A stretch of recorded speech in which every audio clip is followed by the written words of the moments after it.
तो हेलो बच्चों, आज जो है ये ज्योग्राफी का जो सीरीज चल रहा है उसमें अगला लेक्चर लेकर आप लोगों के बीच उपस्थित हुआ हूं। तो ये जो लेक्चर होगा, ये लेक्चर तो होगा नहीं, क्योंकि हम लोग जो चैप्टर खत्म किए थे भारत की स्थिति और विस्तार के बारे में, तो उसका अगला क्वेश्चन हम लोग देखेंगे। यानी एक क्लास क्वेश्चन का हो चुका है जिसमें हम लोगों ने 50 क्वेश्चन किया। आज जो है उससे हम जो है आगे बढ़ेंगे। तो चलिए देखते हैं आगे क्या है। भारतीय मुख्य भूभाग में कितने महासागर मिलते हैं? भारतीय मुख्य भूभाग में कितने महासागर मिलते हैं? 0, 1, 2, 3। तो अगर भारत की बात किया जाए तो भारतीय मुख्य भूभाग की अगर बात किया जाए तो भारतीय मुख्य भूभाग में थोड़ा सा हम लोग देखेंगे कि कौन कौन सा सागर मिल रही है मुख्य भूभाग में। तो देखिएगा, ये जो है ये दक्षिण भारत है। ये क्या है? दक्षिण भारत, जिसको हम लोग प्रायद्वीपीय भारत भी कहते हैं। प्रायद्वीपीय भारत। प्रायद्वीपीय भारत क्यों कहते हैं? तो प्रायद्वीपीय भारत इसलिए कहते हैं क्योंकि इस क्षेत्र में है अरब सागर। क्या है? अरब सागर। हम लोगों को याद रखना है, अरब सागर। इधर अरब सागर है। इस क्षेत्र की अगर बात किया जाए तो अगर इसको और बढ़ाइएगा तो इधर बंगाल की खाड़ी हो जाएगा और यहाँ हो जाएगा बांग्लादेश। इधर क्या हो जाएगा? बांग्लादेश। और इस क्षेत्र में बंगाल की खाड़ी, बंगाल की खाड़ी, बंगाल की खाड़ी। और नीचे जब आइएगा तो नीचे मिलेगा आपको हिंद महासागर। हिंद महासागर। क्या मिलेगा? हिंद महासागर मिलेगा। अब इधर देख पा रहे होंगे अरब सागर है, इधर बंगाल की खाड़ी है, इधर हिंद महासागर है। और क्वेश्चन क्या कह रहा है? क्वेश्चन कह रहा है भारतीय मुख्य भूभाग, भारतीय मुख्य भूभाग में कितने महासागर मिलते हैं? तो याद रखना है, तो कौन सा महासागर? क्या ये अरब सागर महासागर है? नहीं है। बंगाल की खाड़ी है? नहीं है। हिंद महासागर एकमात्र महासागर है, हिंद महासागर, जो भारतीय भूभाग से क्या होता है? मिलता है। तो याद रखना आप लोगों को उत्तर क्या हो जाएगा? 1 हो जाएगा। और हिंद महासागर के बारे में याद रखना है कि हिंद महासागर एकमात्र महासागर है पांचों महासागर में जो जिसका नाम किसी देश के नाम पर पड़ा है और अपना प्यारा देश के नाम पर पड़ा है। हिंदुस्तान के नाम पर इस महासागर का नाम क्या पड़ा है? हिंद महासागर पड़ा है। क्या पड़ा है? हिंद महासागर पड़ा है। आप लोगों को यह बात याद रखना है। चलिए आगे बढ़ते हैं। तो इसका उत्तर क्या हो जाएगा? बिहार वाला बी, यानी 1 हो जाएगा इसका उत्तर। आगे बढ़िए। आगे कह रहा है भारत मुख्यतः एक उष्णकटिबंधीय देश कहलाता है निम्नलिखित कारण से। तो भारत एक उष्णकटिबंधीय देश कहलाता है। क्यों कहलाता है? थोड़ा सा हम लोग देख लेते हैं। क्योंकि ये पूरा अगर बात किया जाए तो ये पूरा पृथ्वी है। पृथ्वी के बीचों बीच से एक रेखा जाती है, विषुवत रेखा जाती है। और इधर से जब अगर बात किया जाए, चूंकि अक्षांशीय विस्तार ही इसका उत्तर होगा, तो थोड़ा सा देख लेते हैं। ये अपना प्यारा देश भारत है। ठीक है, ये अपना प्यारा देश भारत है।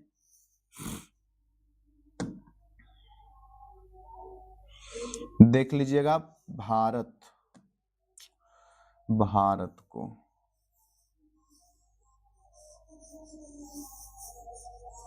अगर बात किया जाए भारत की, तो भारत से होकर एक रेखा गुजरती है जिसका नाम है कर्क रेखा। कौन सा रेखा? कर्क रेखा। इस प्रकार से कर्क रेखा गुजरती है और नीचे जब आइएगा तो मकर रेखा गुजरती है। और याद रखना है कि इस बीच में सूर्य का किरण क्या पड़ती है? सीधी पड़ती है। तो इस बीच में जब सूर्य का किरण क्या पड़ेगी? सीधी पड़ेगी। सूर्य का किरण सीधी पड़ती है तो इस क्षेत्र में गर्मी ज्यादा होता है। इसलिए ध्यान रखना है, क्योंकि भारत की शुरुआत जो होती है वो 8 डिग्री 4 मिनट उत्तरी अक्षांश से होती है और 37 तक जाती है। तो अधिकतर भाग जो है गर्मी वाला क्षेत्र है भारत का, इसीलिए कहा जाता है भारत जो है उष्णकटिबंधीय क्षेत्र है। तो हम कैसे पता किए? तो अक्षांशीय विस्तार के कारण। क्या देशांतरीय विस्तार इसमें होगा? नहीं, अक्षांशीय विस्तार। ठीक है, तो याद रखना इसका उत्तर क्या हो जाएगा? अक्षांशीय विस्तार के कारण। क्या हो जाएगा? अक्षांशीय विस्तार के कारण हो जाएगा। आगे, कोरी निवेशिका जिस पर स्थित है वह है, क्या है? कोरी निवेशिका जिस पर स्थित है वह है, क्या है? कच्छ की खाड़ी है, खंभात की खाड़ी है, कच्छ का लिटिल रन है, कच्छ का रन है। तो याद रखना है कि कोरी निवेशिका की अगर बात किया जाए तो कक्ष की क्या है, खाड़ी में स्थित है। कहाँ है, कक्ष की खाड़ी में स्थित है, आप लोगों को याद रखना है। आगे, भौगोलिक क्षेत्र के दृष्टि से भारत भारत के निम्न जिला में से कौन सा जिला सबसे बड़ा है। अगर बात किया जाए सबसे बड़ा जिला की, तो सबसे बड़ा जिला हो जाएगा कच्छ। कौन सा हो जाएगा, कच्छ, जो कहां पड़ता है, गुजरात में पड़ता है। और केंद्र शासित प्रदेश में सबसे बड़ा जिला की अगर बात किया जाए तो लेह हो जाएगा, ये हो जाएगा केंद्र शासित प्रदेश में। केंद्र शासित प्रदेश की अगर बात किया जाए तो केंद्र शासित प्रदेश में सबसे बड़ा जिला क्या हो जाएगा, लेह। और राज्य के संदर्भ में सबसे बड़ा जिला अगर की बात किया जाए तो कौन सा हो जाएगा, कच्छ। या पूरे भारत का सबसे बड़ा जिला की अगर बात किया जाए तो क्या हो जाएगा, कच्छ हो जाएगा। याद रखना है आप लोगों को। आगे बढ़िए। आगे, भारत किस गोलार्ध में स्थित है। आप लोग यदि शुरू से ये क्लास कर रहे होंगे, यानी महाद्वीपीय विस्थापन सिद्धांत से ये क्लास कर रहे होंगे, हालांकि आपको शुरू से ही क्लास देखना चाहिए क्योंकि काफी अच्छा से समझ में आएगा तब। तो उसमें हम आपको बताए हैं कि एक रेखा होती है जिसका नाम होता है विषुवत रेखा। ये पूरे पृथ्वी की अगर बात किया जाए तो पूरे पृथ्वी को दो गोलार्ध में बांटती है। कितने गोलार्ध में बांटती है, दो गोलार्ध में, जिसको कहा जाता है 0 डिग्री अक्षांश रेखा, विषुवत रेखा, इक्वेटर, भूमध्य रेखा, इतना नाम है इसका। और ये 0 डिग्री अक्षांश रेखा से उत्तर जाइएगा तो इसको कहा जाता है उत्तरी गोलार्ध। क्या कहा जाता है, उत्तरी गोलार्ध कहा जाता है। अब कहिएगा उत्तरी गोलार्ध कहा जाता है। और अपना प्यारा भारत की अगर बात किया जाए तो इस क्षेत्र में अपना प्यारा भारत है, तो निश्चित रूप से भारत कौन गोलार्ध में होगा, तो याद रखना उत्तरी गोलार्ध तो होगा। अब उत्तरी गोलार्ध में भी अगर ये वाला पूरे गोलार्ध की अगर बात किया जाए तो इधर उत्तरी गोलार्ध की बात किया जाए तो कौन क्षेत्र में है, पूर्वी क्षेत्र में है। तो याद रखना है उत्तरी गोलार्ध है और कौन क्षेत्र में है, पूर्वी क्षेत्र में है। उत्तर क्या हो जाएगा आपका, उत्तरी और पूर्वी गोलार्ध। क्या हो जाएगा, उत्तरी और पूर्वी गोलार्ध हो जाएगा। याद रखिएगा आप लोग। आगे बढ़िए। आगे कह रहा है निम्नलिखित में से किस राज्य की सीमा राजस्थान से सटा हुआ नहीं है। राजस्थान से कह रहा सीमा नहीं बना रहा है, तो कौन सा ऐसा है जो राजस्थान के साथ सीमा नहीं बनाता है। क्या गुजरात राजस्थान के साथ सीमा बनाता है, महाराष्ट्र बनाता है, हरियाणा बनाता है, उत्तर प्रदेश बनाता है। तो थोड़ा सा हम लोग देख लेंगे कि महाराष्ट्र के साथ कौन कौन सा राज्य सीमा बनाता है। अब महाराष्ट्र के साथ, महाराष्ट्र ने राजस्थान के साथ कौन कौन सा राज्य सीमा बनाता है, राजस्थान के साथ। क्वेश्चन एक बार देख लीजिए, निम्नलिखित में से कौन सी राज्य राजस्थान के साथ सीमा नहीं बनाता। अब राजस्थान की अगर बात किया जाए तो देख लीजिएगा, ये है राजस्थान। ये क्या है, राजस्थान है। अब राजस्थान के साथ अगर बात किया जाए तो गुजरात सीमा बना रहा है, महाराष्ट्र सीमा बना रहा है, ये है महाराष्ट्र। तो महाराष्ट्र सीमा नहीं बना रहा। देखिएगा महाराष्ट्र सीमा कैसे बनाएगा, महाराष्ट्र का सीमा यहाँ ही क्या हो रहा है, जा रहा है, खत्म। और राजस्थान का सीमा कुल मिलाकर इस क्षेत्र में है। राजस्थान का सीमा किस क्षेत्र में है, इस क्षेत्र में राजस्थान का सीमा है। तो बनाएगा, नहीं बनाएगा। क्या मध्य प्रदेश बना रहा है, बिल्कुल बना रहा है मध्य प्रदेश। यूपी भी बना रहा है राजस्थान के साथ, पंजाब भी बना रहा है और हरियाणा भी बना रहा है। तो कौन सा राज्य सीमा नहीं बनाता है, ये बात हम लोगों को याद रखना है। तो कौन सा राज्य हो जाएगा, तो आप लोगों को याद रखना है कौन सा राज्य हो जाएगा, महाराष्ट्र हो जाएगा। ठीक है, कौन सा राज्य हो जाएगा, महाराष्ट्र हो जाएगा। तो ये बात आप लोगों को याद रखना है। यानी गुजरात सीमा बनाता है, हरियाणा भी बनाता है, उत्तर प्रदेश भी बनाता है, महाराष्ट्र सीमा नहीं बनाता है। चलिए आगे बढ़ते हैं।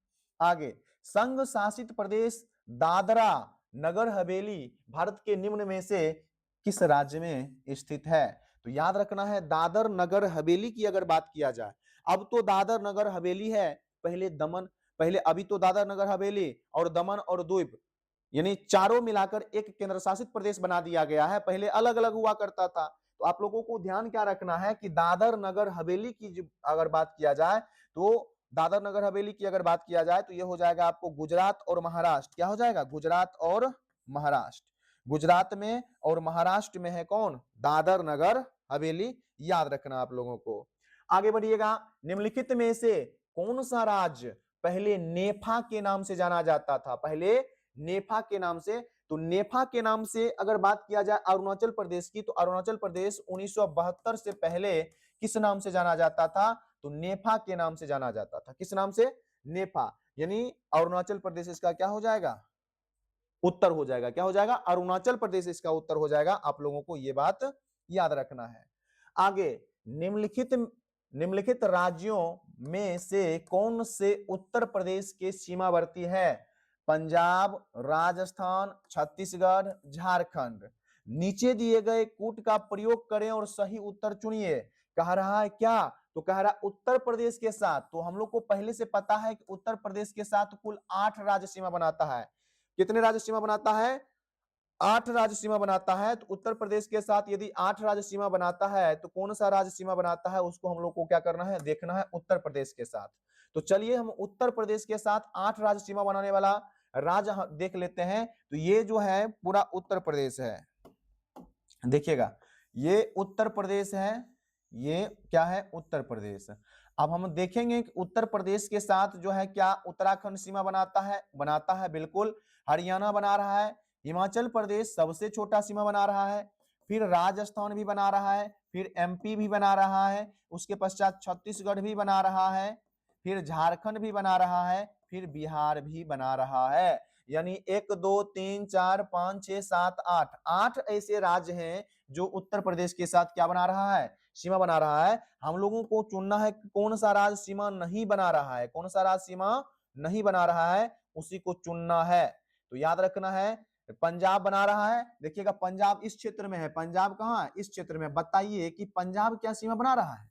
पंजाब सीमा उत्तर प्रदेश के साथ देखिए हटा हुआ नहीं है ना, तो पंजाब सीमा नहीं बना रहा है। ये बात हम लोगों को याद रखना है। फिर अगर बात किया जाए पंजाब सीमा नहीं बना रहा है तो कौन कौन सा सीमा बना रहा है, तो देख लीजिएगा इधर आके। अब क्वेश्चन पर आ जाइए। क्वेश्चन कह रहा है पंजाब क्या होगा? बिल्कुल भी नहीं होगा। तो राजस्थान तो होगा, राजस्थान होगा। यानी अगर बात किया जाए 1 नंबर में पंजाब है, नहीं होगा। 2 में राजस्थान है, होगा। 3 नंबर में क्या है? छत्तीसगढ़, ये भी होगा। 4 नंबर में क्या है? झारखंड, ये भी होगा। यानी हम लोगों का उत्तर क्या हो जाएगा? 2 3 और 4। तो कौन में है? 2 3 और 4। बी नंबर में है 2 3 और 4। तो इस प्रकार से हम लोगों को याद रखना है, उत्तर हो जाएगा 2 3 और 4। आगे बढ़ते हैं। पोर्ट ब्लेयर स्थित है। ये पोर्ट ब्लेयर की अगर बात किया जाए, क्वेश्चन है कि पोर्ट ब्लेयर कहाँ स्थित है, तो पोर्ट ब्लेयर के बारे में थोड़ा सा हम लोग पढ़ेंगे आगे। यानी ये अंडमान निकोबार द्वीप समूह। तो अंडमान निकोबार द्वीप समूह की अगर बात किया जाए तो अंडमान निकोबार द्वीप समूह में हम लोगों को याद रखना है, अगर स्थिति भारत की अगर बात किया जाए तो भारत जो है इस प्रकार से है, और इस क्षेत्र में इधर अंडमान है और इधर क्या है? निकोबार है। इधर अंडमान और इधर क्या है? निकोबार है। अगर इसको हम डिटेल से बनाएंगे तो अंडमान को हम लोग 4 भागों में बांटेंगे। कितने भागों में बांटेंगे? 4 भागों में बांटेंगे। इधर उत्तरी अंडमान होगा, मध्य अंडमान हो जाएगा, मध्य अंडमान के बाद दक्षिणी अंडमान हो जाएगा, लिटिल अंडमान हो जाएगा।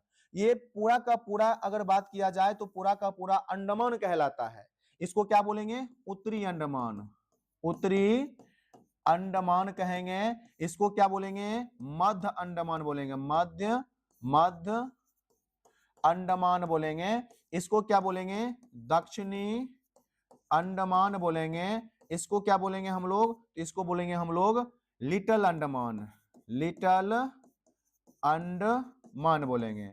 फिर उत्तरी अंडमान के ऊपर एक द्वीप है, छोटा सा द्वीप है, जिसको बोलते हैं लैंडफॉल द्वीप। लैंडफॉल द्वीप, लैंडफॉल द्वीप।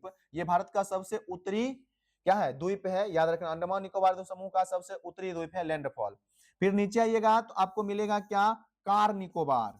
कार निकोबार मिलेगा। कार निकोबार के बाद लिटिल निकोबार मिलेगा। क्या मिलेगा? लिटिल निकोबार मिलेगा। उसके जब नीचे आइएगा तो आपको मिलेगा ग्रेट निकोबार। क्या मिलेगा? ग्रेट निकोबार मिलेगा। क्या मिलेगा? ग्रेट निकोबार। तो इस पूरा को कहा जाता है निकोबार। क्या कहा जाता है? पूरा को निकोबार कहा जाता है। तो ये अंडमान, ये निकोबार, ये इसको हम जूम कर दिए। इसको हम क्या कर दिए हैं? जूम कर दिए हैं। अब क्वेश्चन है कि अंडमान निकोबार में जो ये पोर्ट ब्लेयर है कहाँ स्थित है, तो याद रखना है पोर्ट ब्लेयर जो है ये दक्षिणी अंडमान में स्थित है। कहाँ स्थित है? हम लोगों को याद रखना है कि ये दक्षिणी अंडमान में स्थित है। और दक्षिणी अंडमान में क्या स्थित है? Port Blair. Port Blair. Port Blair Andaman Nicobar द्वीप समूह की क्या है? राजधानी है। पोर्ट ब्लेयर जो है अंडमान निकोबार द्वीप समूह की क्या है? राजधानी है। ये बात आप लोगों को याद रखना है, अंडमान निकोबार द्वीप समूह की राजधानी। लेकिन अब इसका नाम क्या हो चुका है? चेंज हो चुका है। अब इसको कहा जाता है विजयपुरम। क्या कहा जाता है? विजयपुरम। विजयपुरम कहा जाता है। क्या कहा जाता है? विजयपुरम। तो अंडमान निकोबार द्वीप समूह की राजधानी विजयपुरम कौन अंडमान पर है? दक्षिणी अंडमान पर है। ये बात हम लोगों को याद रखना है। कभी कभी क्वेश्चन रहता है कि अंडमान निकोबार द्वीप समूह की सबसे ऊंची चोटी सैडल पीक कहाँ है? तो याद रखना है सैडल पीक उत्तरी अंडमान में है। सैडल पीक कहाँ है? उत्तरी अंडमान में। अगर ऊंचाई पूछ दिया जाए तो 738 मीटर है। कितनी है? 738 मीटर है। ये बात भी याद रखना है।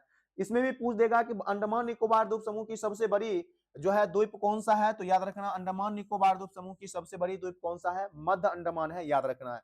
फिर क्वेश्चन रहता है अंडमान को निकोबार से कौन सा अलग करता है? तो अंडमान को निकोबार से 10 डिग्री चैनल अलग करता है। 10 डिग्री चैनल अलग करता है। फिर कहा जाता है इधर इंडोनेशिया हो जाता है। इंडोनेशिया का ये जो भाग है ये सुमात्रा कहलाता है। क्या कहलाता है?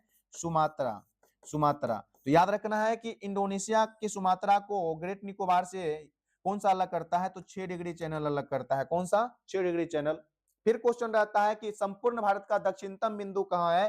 तो याद रखना है कि संपूर्ण भारत का दक्षिणतम बिंदु जो है ये पोर्ट ब्लेयर, सॉरी ये इंदिरा पॉइंट है। इंदिरा पॉइंट है। इंदिरा पॉइंट है। तो ये बात भी आप लोगों को याद रखना है।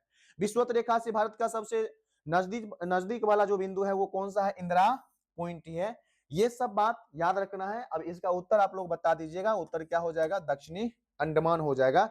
चलिए आगे बढ़ते हैं हम लोग। आगे निम्नलिखित में से कौन सा युग्म सही नहीं है? मदुरई तमिलनाडु में है। ये बिल्कुल सही है। मदुरई कहाँ है? तमिलनाडु में। फिर झांसी मध्य प्रदेश में है। ये गलत है। झांसी की अगर बात किया जाए तो उत्तर प्रदेश में है। झांसी कहाँ है? उत्तर प्रदेश में है। थोड़ा सा आपको झांसी घुमाते हैं, देखिएगा। झांसी की अगर बात किया जाए तो इस क्षेत्र में पड़ता है झांसी। ये थोड़ा सा और नीचे आएगा। ये थोड़ा सा और क्या आएगा? नीचे। और इस क्षेत्र में पड़ता है झांसी। लगेगा मध्य प्रदेश में है झांसी, लेकिन उत्तर प्रदेश के गोद में बसा हुआ है क्या?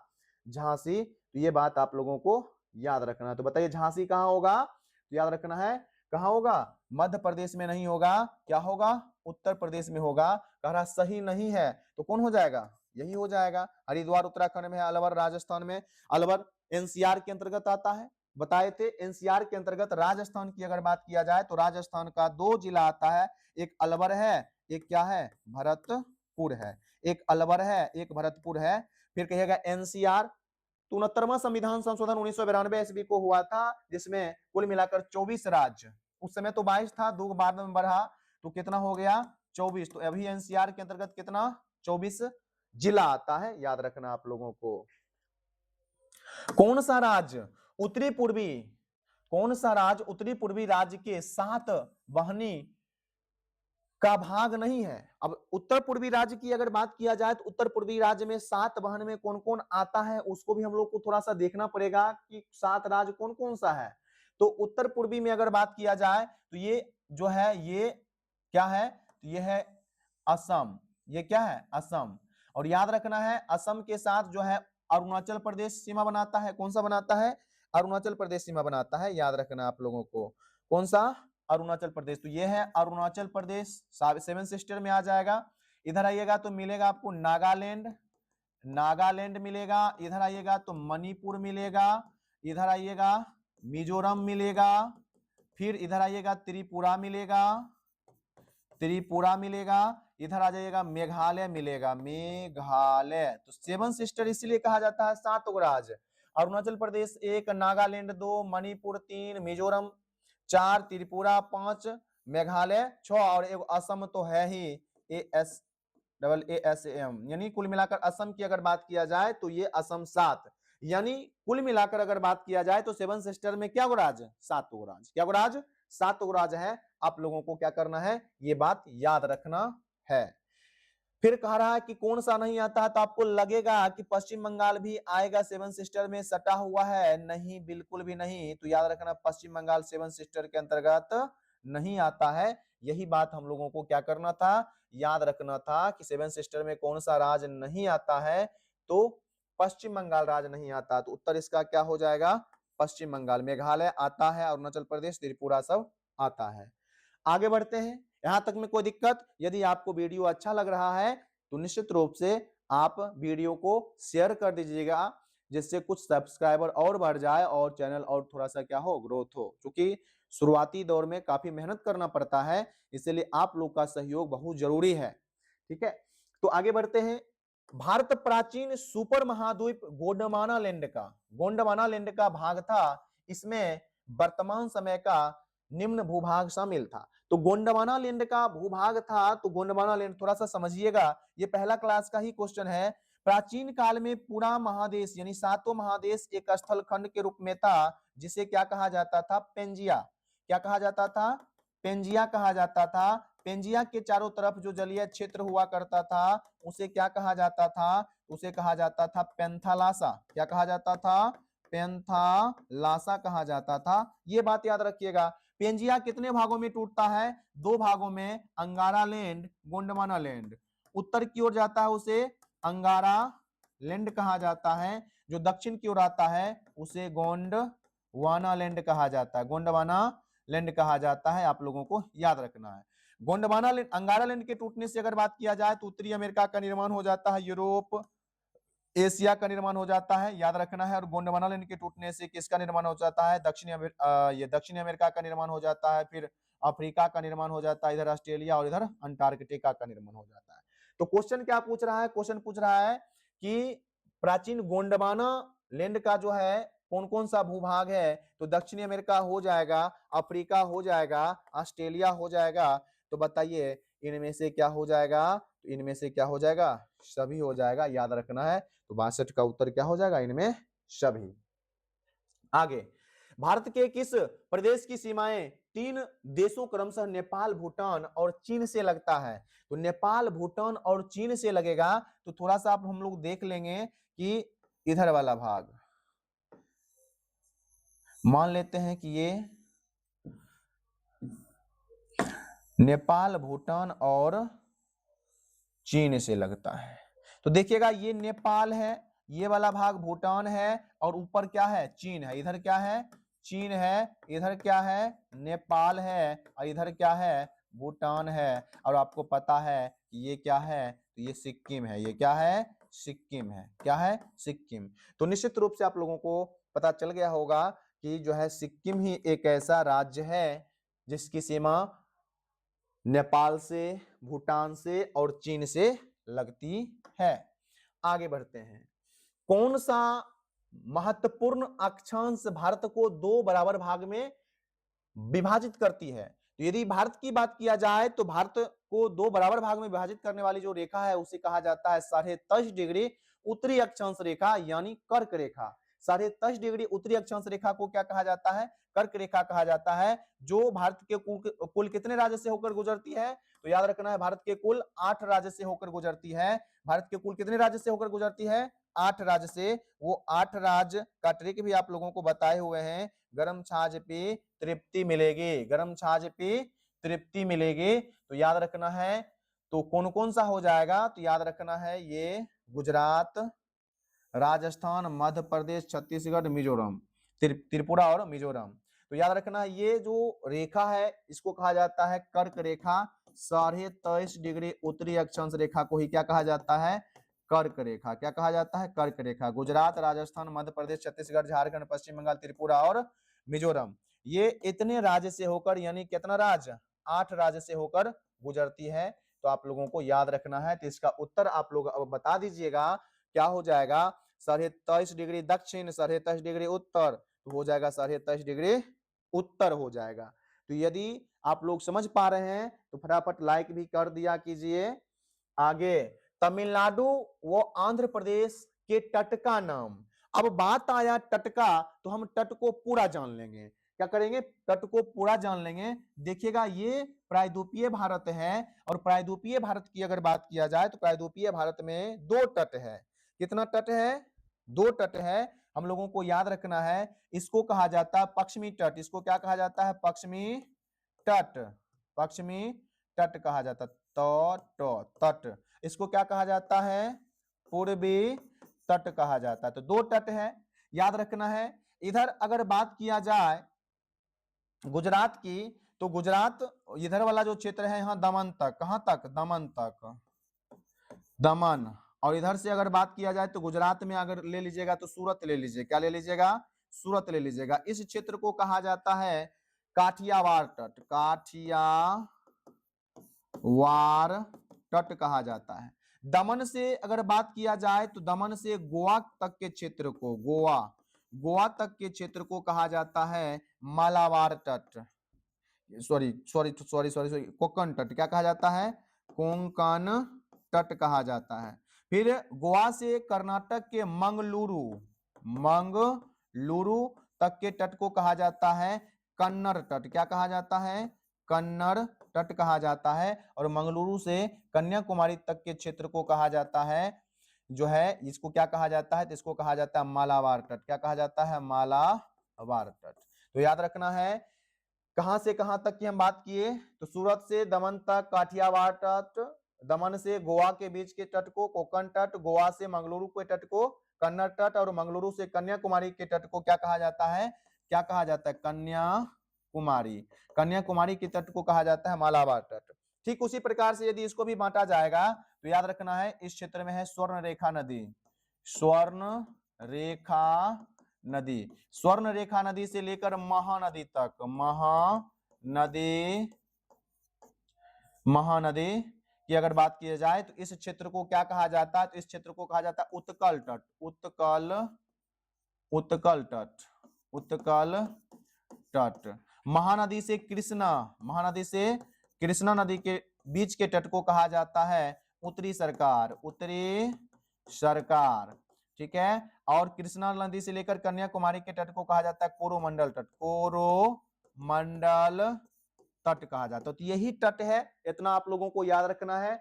देखिएगा सम्मिलित रूप से पूर्वी तट को कहा जाता है कोरोमंडल तट, क्या कहा जाता है, पूरे को सम्मिलित रूप से क्या कहा जाता है, याद रखना है कोरोमंडल तट कहा जाता है, याद रखना है। इसको सब सम्मिलित रूप से क्या कहा जाता है, ये पूरे को, तो इस पूरे को कहा जाता है मालाबार तट कहा जाता है, तो याद रखना है। तो आंध्र प्रदेश के तट का नाम क्या है, आंध्र प्रदेश और तमिलनाडु, आंध्र प्रदेश और तमिलनाडु, देखिए इधर तमिलनाडु और इस क्षेत्र में आंध्र प्रदेश, तो क्या कहते हैं इसको, कोरोमंडल तट कहते हैं, क्या कहते हैं, कोरोमंडल तट कहते हैं। आगे बढ़िए, आगे मणिपुर का अधिकांश धरातल क्या है, तो मणिपुर का 90% धरातल की अगर बात किया जाए तो पर्वतीय है, कैसा है, पर्वतीय है, पर्वतीय है। तो याद रखना है उत्तर क्या हो जाएगा, पर्वतीय हो जाएगा। यहां तक में कोई दिक्कत नहीं।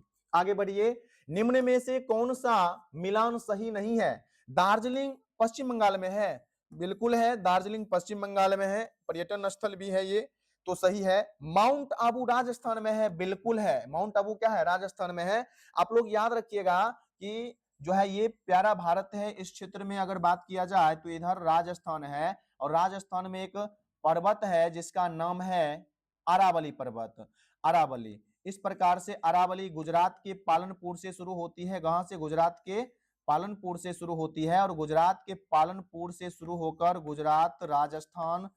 गुजरात राजस्थान के पश्चात हरियाणा और दिल्ली के दिल्ली की अगर बात किया जाए तो रायसीना की पहाड़ी तक जाती है। और इसकी सर्वोच्च शिखर की अगर बात किया जाए तो क्या है, तो अरावली का सर्वोच्च शिखर जो है वो है गुरु शिखर, क्या है, गुरु शिखर, 1722 मीटर इसकी ऊंचाई है। और गुरु शिखर कहाँ स्थित है, तो याद रखना माउंट आबू पर ही है, कहाँ है, माउंट आबू पर ही है। और माउंट आबू पर ही प्रसिद्ध जैन मंदिर है, दिलवारा का जैन मंदिर। अब आपको कमेंट करके बताना है दिलवारा का जैन मंदिर कौन बनाया था, ठीक है। तो इसका उत्तर क्या हो जाएगा, क्या हो जाएगा, माउंट आबू हो जाएगा। तो ये तो सही है। कोडई कनाल ये तमिलनाडु में है, ये भी सही है। तो उत्तर तो नहीं होगा, क्योंकि हमको चुनना क्या है, सही नहीं है, ये चुनना है। ये तीनों तो सही निकला। शिमला उत्तर प्रदेश में है, नहीं, शिमला कहाँ है, हिमाचल प्रदेश में है। तो यही हमारा क्या हो जाएगा, सही हो जाएगा। चलिए आगे बढ़ते हैं। आगे क्या है, मन्नार की खाड़ी किसके तट के साथ अवस्थित है, तो ये मन्नार की खाड़ी की अगर बात किया जाए तो इधर जो है पाकिस्तान आंसू आकार का देश है, और इस क्षेत्र में है, तो ये श्रीलंका है, क्या है, श्रीलंका है। और इस क्षेत्र में है तमिलनाडु, क्या है, तमिलनाडु है। तो बताइएगा तो किसके तट के साथ है, तमिलनाडु तट के साथ है। और इस बीच में क्या है, मन्नार की खाड़ी, मन्नार की खाड़ी है, ठीक है। तो ये जो भाग है यही है मन्नार की खाड़ी। आगे, अंडमान निकोबार द्वीप समूह के बारे में निम्नलिखित में कथनों पर विचार करिए। चलिए विचार करते हैं। इसकी जो है इसकी विषुवतीय जलवायु है, तो निश्चित रूप से अंडमान निकोबार की जो जलवायु होगी वो विषुवतीय होगी। क्योंकि अगर बात किया जाए भारत की, तो इधर अंडमान, इधर निकोबार, और इसका सबसे दक्षिणी great Nicobar 6 degree 4 minute, 6 degree 4 minute, और इधर क्या होगा 0 डिग्री अक्षांश। तो थोड़ा सा है, क्योंकि 23 तक हम जब आएंगे तो क्या हो जाएगा, 23 तक अगर बात किया जाए तो 23 तक में क्या आ जाता है, उष्णकटिबंधीय आता है। तो निश्चित रूप से अंडमान निकोबार द्वीप समूह की जलवायु क्या होगा, जो है विषुवतीय जलवायु होगा, यानी उष्णकटिबंधीय ही होगा।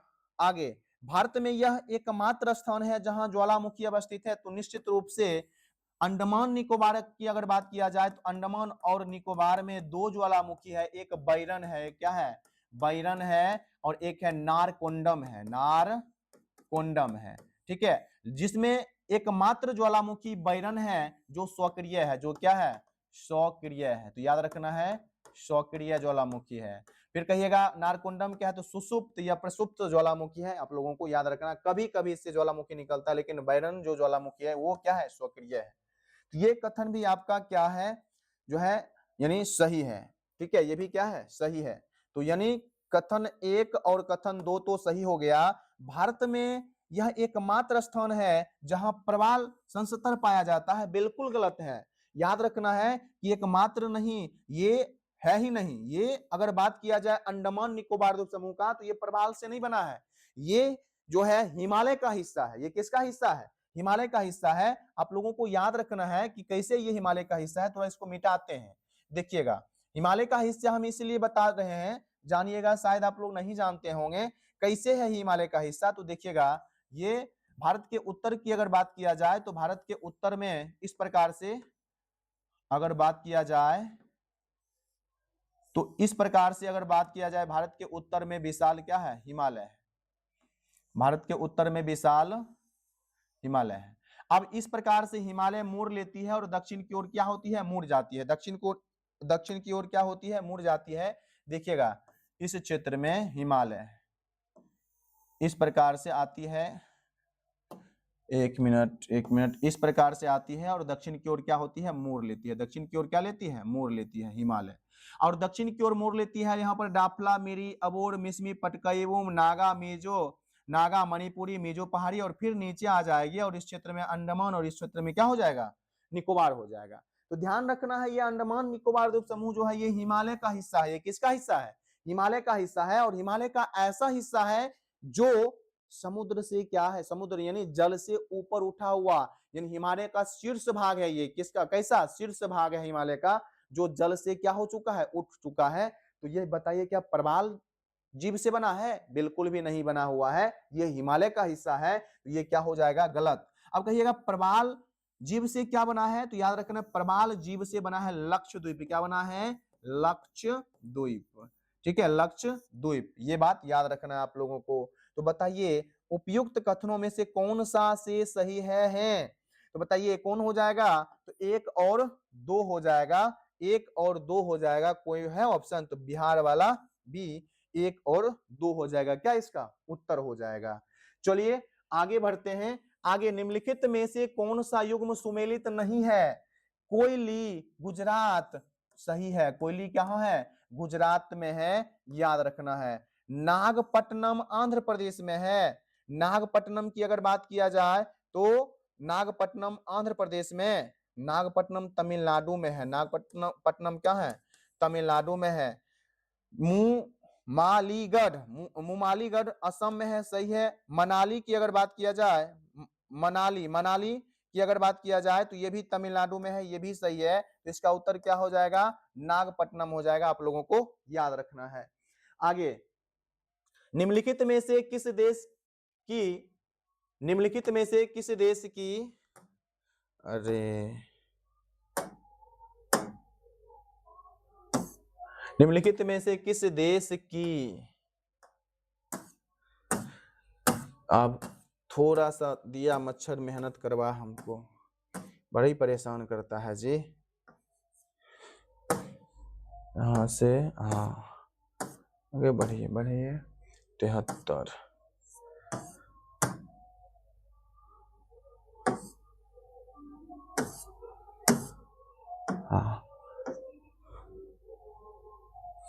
देखिएगा, निम्नलिखित में से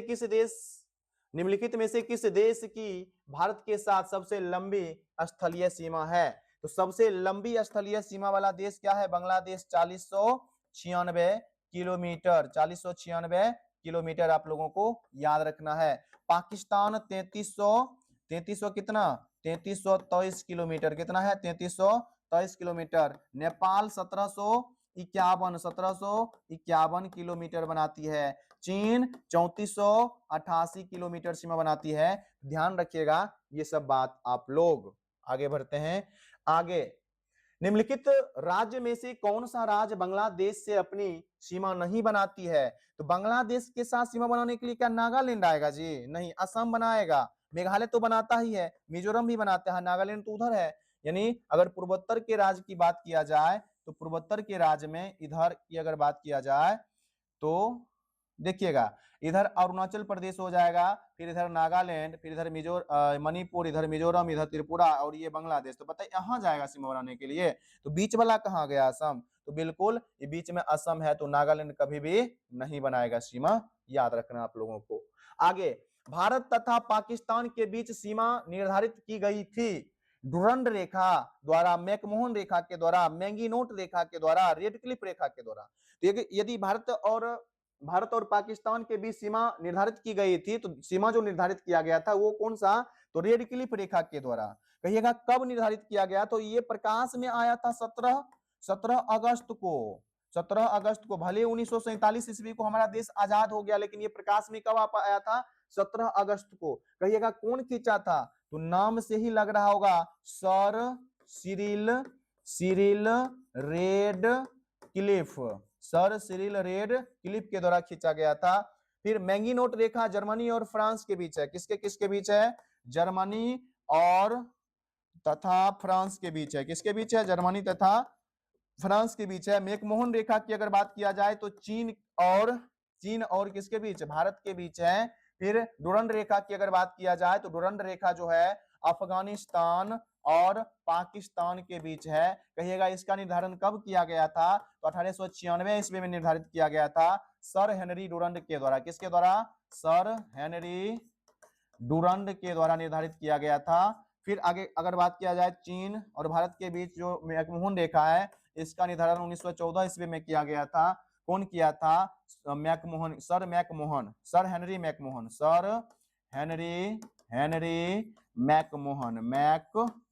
के द्वारा किया गया था। तो ये सब बात आप लोगों को याद रखना है।